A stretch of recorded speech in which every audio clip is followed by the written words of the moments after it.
The devil is in the details.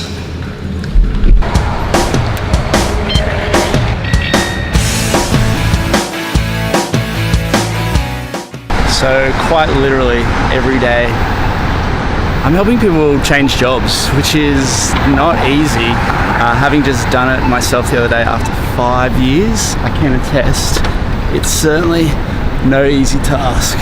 So what do I mean by the devil's in the details? Well, that's just it.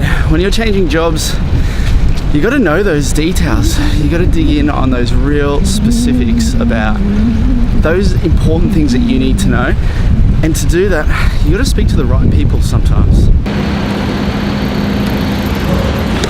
See, hiring people is tough. There's no tried and tested method. There's no surefire way to do it. Everyone's just feeling it out as they go a lot of the time.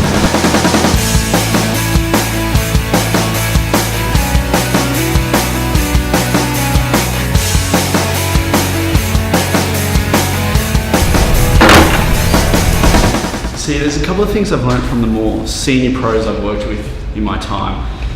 And that's around what makes up that package and what are the details.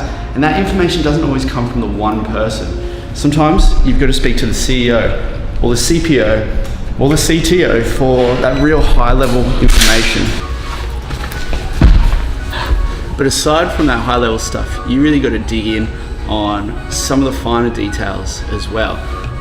And that's not always their job to know that stuff, these high level C-suite people. That's where you maybe need to tap into HR and people like that. And that's ideally where I can come in with just one of the things that I can bring to that mission of finding you that job and recruiting. I'll go in there and ask those tough details, find out that information. You can do this stuff for yourself too though, it's totally possible. So you got to think, speak to HR, what, especially here in the US, what are the benefits that you're gonna get at this company? What are you gonna get in this package that's going to make this huge life-changing move for you worthwhile?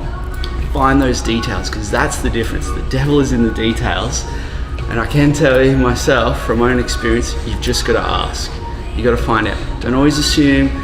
Don't always think it's all going to be good. You can go with that high-level thinking at times, but that final 10% is the details, and you've got to ask. So lean on me, lean on anyone that you're working with, whether it's your recruiter or yourself, but you've got to find that stuff out if you need to, and dig in, get those details, and that's going to make that final difference. And when you hit the ground running in this new position, this new career, you're gonna crush it.